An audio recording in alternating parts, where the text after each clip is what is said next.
Hello, everybody.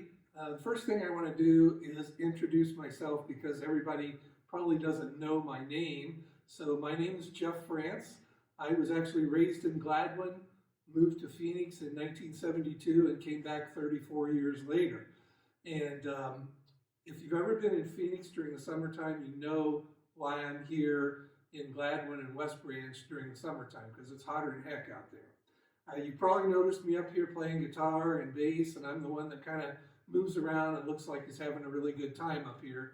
And that's because I am having a good time up here. I just love to worship. What I'd like to talk to you this morning about is a question for you.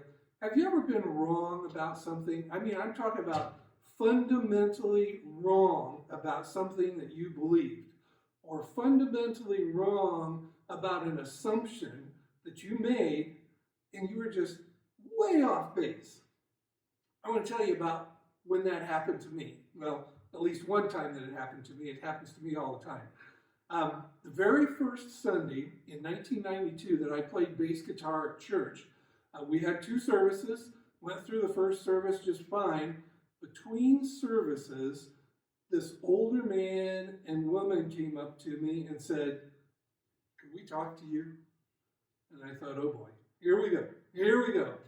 The complaints are going to start because you know you can't have electric guitars in church. Everybody knows that. My mother told me that. She said, "I don't think there's any place for guitars and drums in a church. The only thing that should be in there is an organ or maybe a piano." And of course, I would usually say something snarky like, "Which book of the Bible does it talk about an organ, Mom?" Or "Which book of the Bible does it talk about a piano?"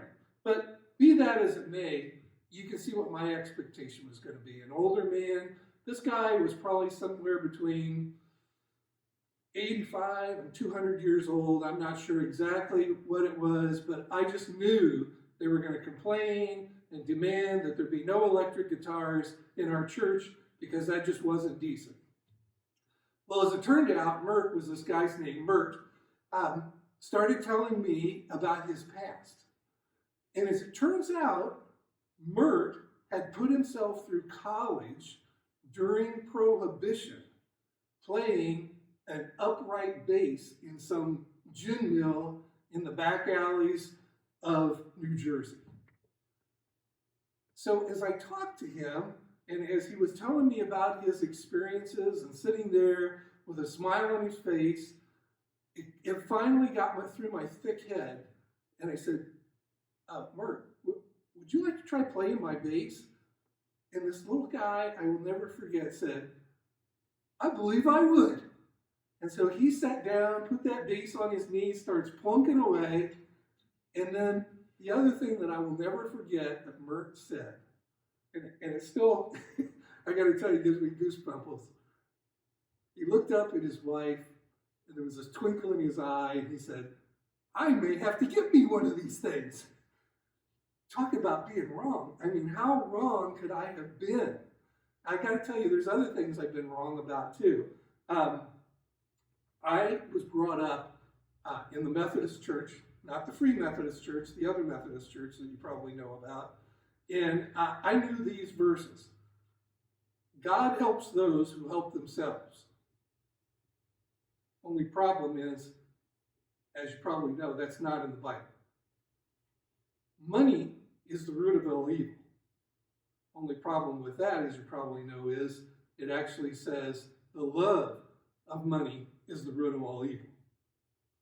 Another verse that I knew, and it is in the Bible, "Am I my brother's keeper?"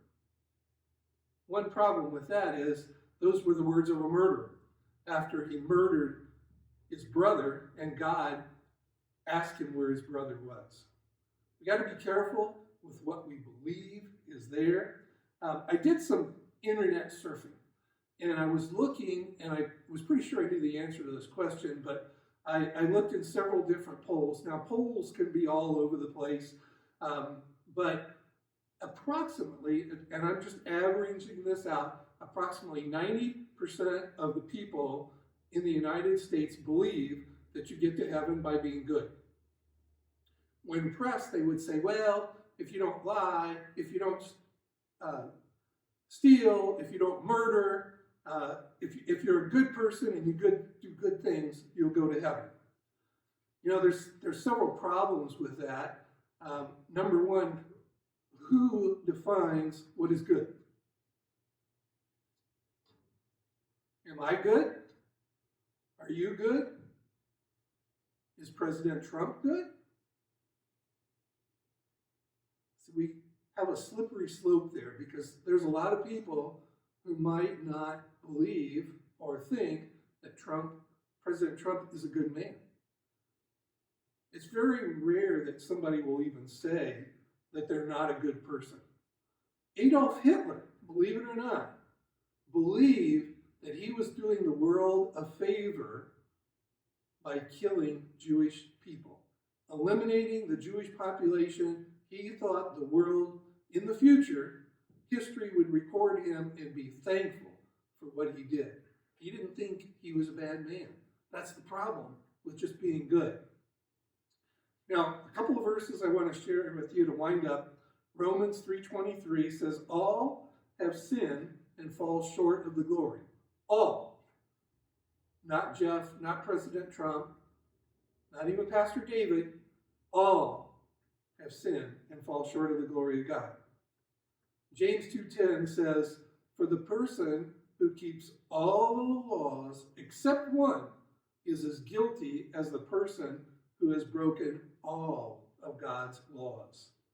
And then probably my favorite verse in the entire Bible, Ephesians 2:8-9. You probably know this one pretty well. For it is by grace you've been saved through faith, and that is not from yourselves. It is a gift from God, so that no one can boast. There is nothing in the world that I can do to deserve a gift. Grace is unmerited favor from God. I can't earn it. I can't be good enough. This is what the Bible tells us, folks. Let's make sure that when we make mistakes, that they're more like people complaining about bass guitars and electric guitars in church, and not about being mistaken about the Bible. Ask people, ask your peers, get into a Bible study the Bible, not just read it, study the Bible, contemplate on it, meditate on it, use commentaries, whatever it takes to help you to understand the Word. Ask your pastor to explain something to him. If there's something that bothers you, ask. It's very important that we know these things to be true of God and that we're not wrong about what is in the Bible. Thank you for listening today. Amen.